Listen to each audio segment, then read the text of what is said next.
and welcome to my channel. I'm Teresa. Thank you for joining me here today. I'm going to be showing you how to create this layered landscape using a gel plate and some acrylic paints and some handmade masks just made out of some cheap printer paper. Really simple process that creates a stunning piece of wall art for you to decorate your home with or give as a gift to a friend. So I'm going to shift this out of the way and get set up with my plate, and I'll be right back to show you how it's done. Today, for a change, I'm using my 8-inch round gel plate. This is the Jelly Arts brand 8-inch round gel plate. I don't often use this one. It's not the most convenient shape or size, but I thought it was perfect for the composition that I wanted to do today. I've got a brayer. This is the Speedball rubber brayer. This one I've been using more recently, so I'm using that one again. I have a few items for creating some textures. So I've got some mesh fabric here. I think this was from a Halloween section from the craft store. Sort of that sort of torn cobwebby fabric that you find in the Halloween decor area. I've got a bit of burlap here, also good for creating a bit of texture. Some bubble wrap, and this is just like it's from Costa, a corrugated card sleeve, but this has got like a wavy pattern in it. Again, just good for adding a little bit of texture. I've also got this piece of foam rubber, just a circle, because I'm going to use that to create the moon or the sun, whatever you want to think of it as, in the sky.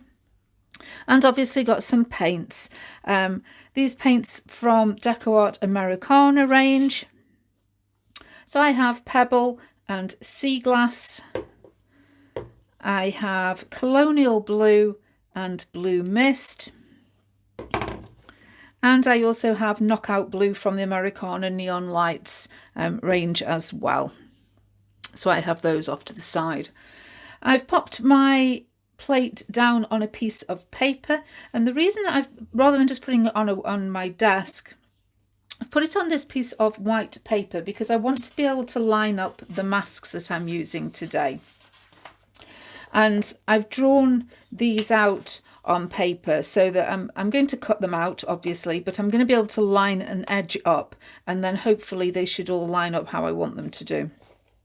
I'm going to be creating 3 masks today to create the layers, and one's going to be doing the foreground, one the middle ground, and one for the distance.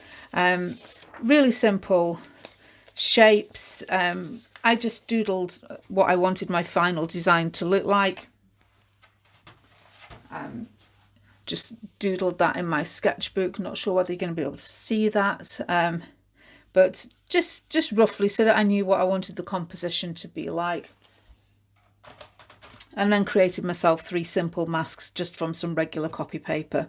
I'm going to be printing on just a piece of sketchbook paper, really. I've got an A3 sketchbook. And so I'm going to be printing onto that because it's a larger piece of paper, and then I can cut that down into a square and think about that, getting that mounted and popped in a frame then when I'm finished. So to begin with, I'm going to go and cut the masks out that I've made, and then I'll be right back. So I've cut out my masks. This is my first layer, which will be the foreground.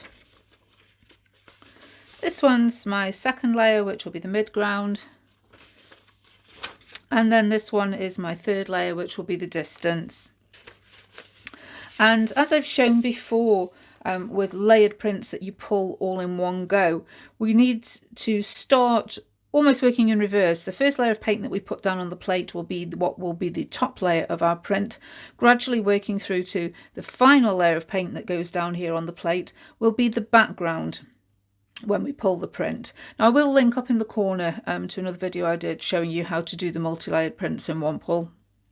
It's a lot easier to explain it as it's being done. But I'm going to be starting with the foreground, and this is the mask that I've created for that. And this is where, as I say, putting this piece of paper underneath so I can line it all up comes in really handy.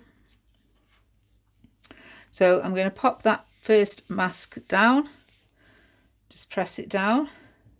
And I'm going to be using the Pebble colour paint. And as you can see, not a lot of the plate exposed on this layer, but this is our little bit of foreground. So pop in a bit of paint down. I'm not going to need too much, we don't have a lot of surface there. And I'm going to use the brayer to put an even coating of paint over that area of the plate. Need a little bit more, pop a little bit more down.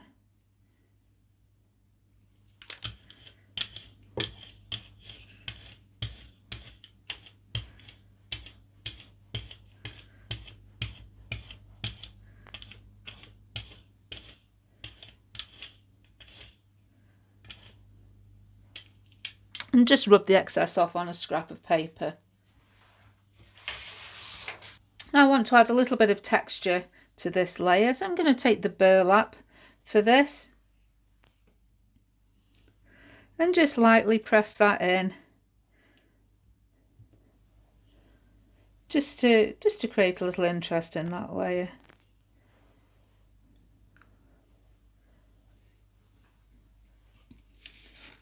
I'm going to carefully remove this mask, and I want to let that layer dry before I move on to the second one. Once you're satisfied that that first layer is dry, it's time to move on to the second.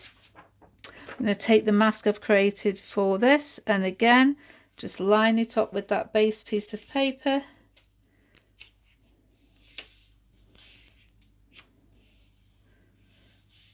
And just press that down just so that it's attached to the plate. I'm going to take my second colour, which for this I'm using sea glass.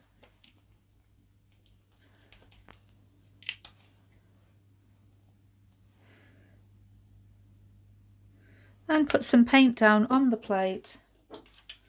Use the brayer to create a nice even layer.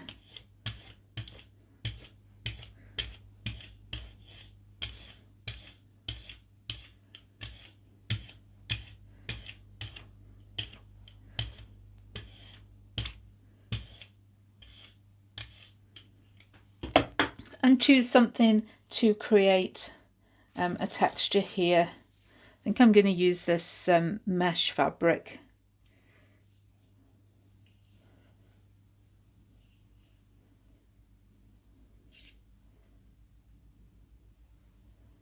So just spreading that out.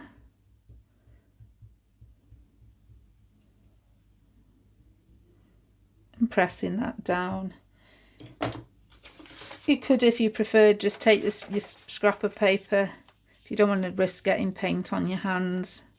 Don't want to press too hard. I don't want to be lifting paint off onto that piece of paper, but we just want to create some sort of texture in that surface.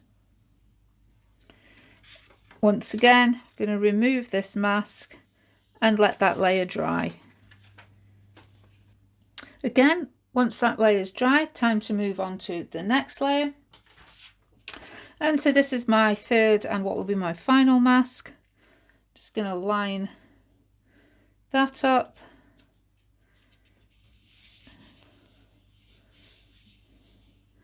And for this layer, I'm using Colonial Blue.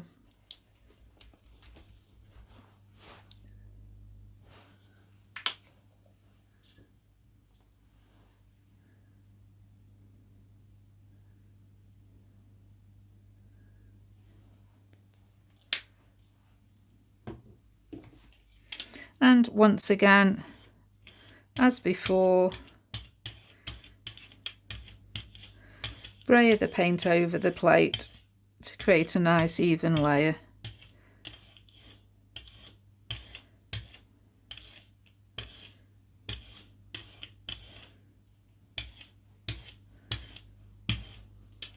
If you think you need a little bit more, just add a bit more.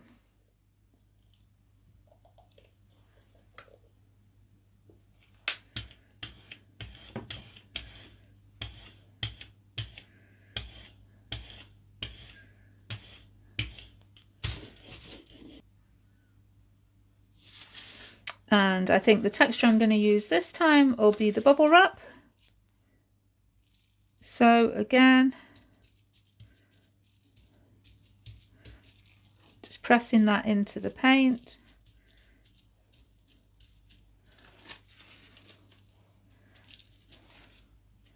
To create some additional texture, removing that mask and letting that layer go and dry properly.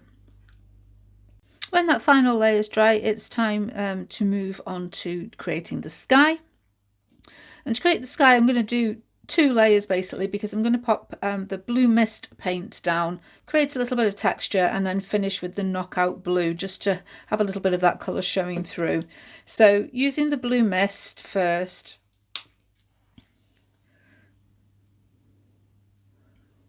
pop some of this on the plate.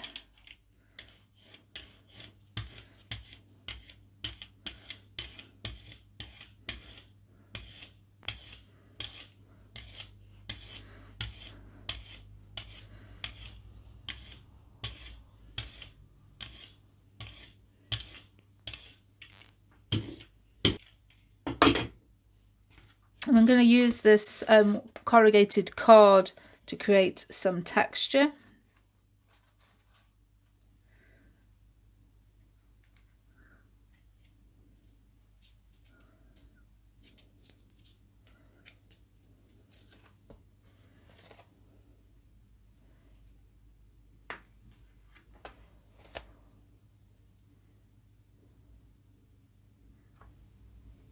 I'm not bothered too much about creating texture at the bottom here because that's going to be covered, but I'm going to pop my sun or moon, whatever you want to call it, into the sky.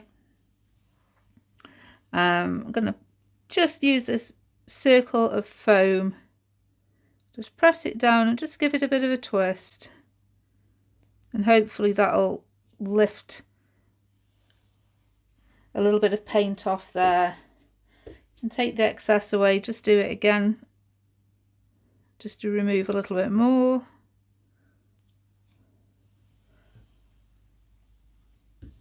Happy with that, because when I come to put my final layer of paint on, that will highlight that a little bit better.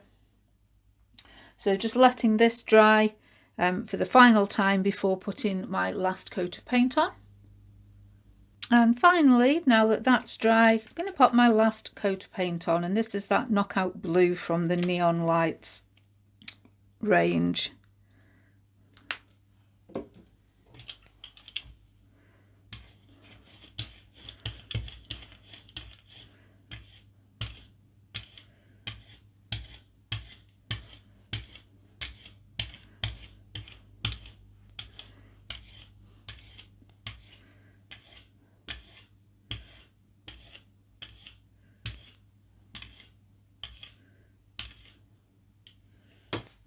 Once the plate's completely covered, time to get the piece of paper that we're going to pull the print on. And I've got a piece here, this is 11 inches square. So I'm going to centralise it as best I can. And it's just some smooth, heavyweight sketchbook paper.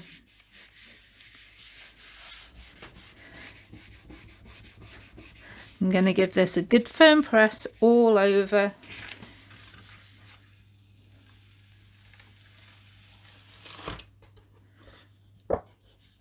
And there we have our finished landscape print. Really, really love the layers, love the effect of the textures that we've captured there.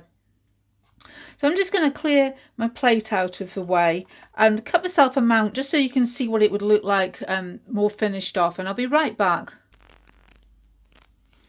And here's the finished print framed up. It's a little bit duller. I've had to turn the ring light off above because it was reflecting in the glass, so it's a little bit darker in here than it was.